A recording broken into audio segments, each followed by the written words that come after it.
আসসালামু আলাইকুম, আশা করছি সবাই ভালো আছেন। ট্যালেন্ট পুল চ্যানেলের পক্ষ থেকে সবাইকে স্বাগত। প্রথম প্রান্তিক মূল্যায়ন 2025-এর তৃতীয় শ্রেণীর বাংলাদেশ ও বিশ্ব পরিচয় বিষয় নিয়ে এই বিষয়ের একটি নমুনা নিয়ে আজকে আমরা আলোচনা করব। প্রথম শ্রেণী থেকে পঞ্চম শ্রেণী পর্যন্ত সকল বিষয়ের সকল আপডেট ও নমুনা প্রশ্ন পাওয়ার জন্য চ্যানেলটি সাবস্ক্রাইব করে পাশে থাকবেন। আজকে আমরা আলোচনা করব প্রথম প্রান্তিক মূল্যায়ন 2025 শ্রেণীর তৃতীয় বিষয় বাংলাদেশ ও বিশ্ব পরিচয়। সময় 2 ঘন্টা, অর্থাৎ 2 ঘন্টার পরীক্ষা হবে, পূর্ণমান 100 নম্বরের পরীক্ষা। এক দাগে আসবে সঠিক উত্তরটি উত্তরপত্রে লিখো। এখানে 10টি প্রশ্ন থাকবে, প্রতিটিতে 1 নম্বর করে 10 নম্বর। অবশ্যই প্রথম প্রান্তিক মূল্যায়নের যে সিলেবাস তার মধ্যে থেকেই কিন্তু আসবে। আর প্রশ্ন কাঠামো আমি যেভাবে তৈরি করেছি এভাবেই থাকবে, কিন্তু ভিতরের প্রশ্নগুলো তোমাদের শ্রেণী শিক্ষকরা পরিবর্তন করে দিতে পারে। এক দাগে সঠিক উত্তরটি উত্তরপত্রে লিখো। 1. সামাজিক পরিবেশের উপাদান কোনটি? এখানে 4টি অপশন দেওয়া আছে, সঠিক যে অপশনটি হবে সেটি তোমরা উত্তরপত্রে লিখবে। 2. কোন ফলটি সারা বছর পাওয়া যায়? 3. বাংলাদেশের কয়টি ঋতু আছে? 4. সমাজে অনেক পরিবার কিভাবে বসবাস করে? 5. বাংলাদেশের অন্যতম নৃগোষ্ঠী হচ্ছে? 6. শেরে বাংলা একে ফজলুল হক কত সালে জন্মগ্রহণ করেন? 7. আইন পেশায় যারা কাজ করেন তাদের বলা হয়? 8. শেরে বাংলা একে ফজলুল হক কোন জেলায় জন্মগ্রহণ করেন? 9. ভাষা আন্দোলনের সূত্রপাত হয় কত সালে? 10. পাকিস্তান রাষ্ট্রটি কতটি অংশে বিভক্ত ছিল? 2 দাগে আসবে শূন্যস্থান পূরণ করো। এখানে 10টি শূন্যস্থান পূরণ করতে হবে, প্রতিটিতে 1 নম্বর করে 10 নম্বর। কত দিয়েছি? বাংলাদেশে গ্রীষ্মকালে ড্যাশ অনুভূত হয়? খ. অতিবৃষ্টির কারণে কখনো কখনো ড্যাশ হয়? গ. প্রাকৃতিক পরিবেশের উপাদানগুলোর মধ্যে ড্যাশ রয়েছে? ঘ. আমরা একে অন্যের ড্যাশ করব? ও. সকল পেশার প্রতি ড্যাশ দেখাবো? চ. পরিবারের ছেলে ও মেয়ে সকলের ড্যাশ অধিকার রয়েছে? ছ. জনগণের ড্যাশ প্রতিষ্ঠার জন্য হোসেন সৈয়দ সোহরাওয়ার্দী কাজ করেন? বর্গীয় জ. শেরে বাংলা অর্থ বাংলার ড্যাশ? ঝ. পাকিস্তান ড্যাশ অংশ বিভক্ত ছিল? ইও. বাঙালিদের মাতৃভাষা ড্যাশ।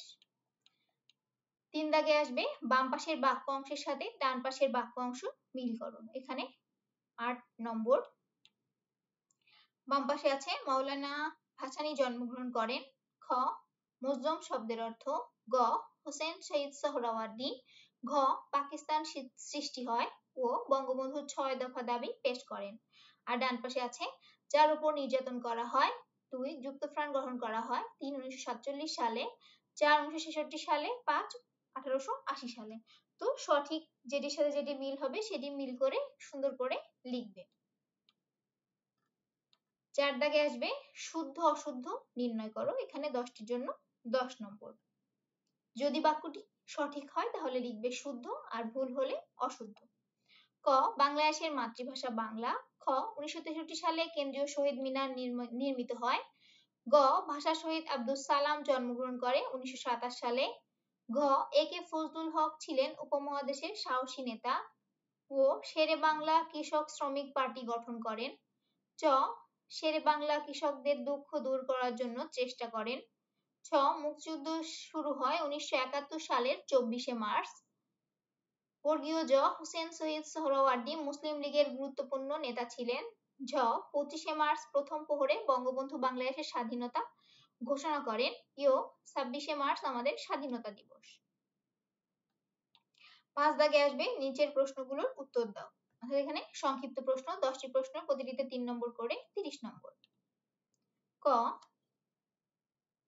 প্রাকৃতিক পরিবেশের কয়টি উপাদানের নাম লিখো? খ. সামাজিক পরিবেশে কি কি উপাদান নিয়ে গঠিত হয়? গ. বিভিন্ন অঞ্চলে বিভিন্ন ধরনের প্রাণী দেখতে পাওয়া যায় কেন? ঘ. বাসার কাজ কিভাবে করলে সহজ হয়? ও. ছেলে ও মেয়ে সকলের প্রতি আমাদের কেমন ব্যবহার করা উচিত? চ. শেরে বাংলা একে ফজলুল হক কত সালে এবং কোথায় জন্মগ্রহণ করেন? ছ. মৌলানা আব্দুল হামিদ খান ভাসানী কত সালে এবং কোথায় জন্মগ্রহণ করেন? বর্গীয় জ. তিনি কিভাবে তার কর্মজীবন শুরু করেন? ছ. শহীদদের প্রতি সম্মান প্রদর্শনের জন্য আমরা কি করব? ইয়. কাল রাত বলতে কি বুঝো? আর 6 দাগে আসবে নিচের বর্ণনামূলক প্রশ্নের উত্তর দাও, যে কোনো 4টি, প্রতিটিতে 8 নম্বর করে, 4 8 32 নম্বর। ক কিভাবে বৈচিত্র্যপূর্ণ প্রাকৃতিক পরিবেশ গড়ে ওঠে? খ কিভাবে আমাদের মাঝে সম্প্রীতি গড়ে ওঠে? গ একে ফজলুল হককে বাংলার বাঘ বলা হয় কেন? ঘ পরিবেশের বৈচিত্র্য সংরক্ষণ করা কেন প্রয়োজন? ও আমাদের জীবনে গাছপালার গুরুত্ব সম্পর্কে লিখো। চ শহীদ মিনার নির্মাণ করা হয়েছিল কেন? ছ ভাষা শহীদ কারা? তো এই নমুনা প্রশ্নের উপর সবাই বাসায় বসে পরীক্ষা দিবে এবং যার যার প্রস্তুতি সম্পর্কে তাহলে ধারণা পেয়ে যাবে যে কেমন প্রস্তুতি নিয়েছো। তো প্রথম প্রান্তিক মূল্যায়নের যে সিলেবাস, সেই সিলেবাস অনুযায়ী পড়তে থাকো। আশা করছি সবাই একটি ভালো রেজাল্ট করতে পারবে। পরবর্তী ভিডিও পাওয়ার জন্য চ্যানেলটি সাবস্ক্রাইব করে পাশে থাকবে। আর কারো কোনো বিষয়ে কিছু জানার থাকলে অবশ্যই আমাকে কমেন্ট করে জানাবে। আজ এই পর্যন্তই।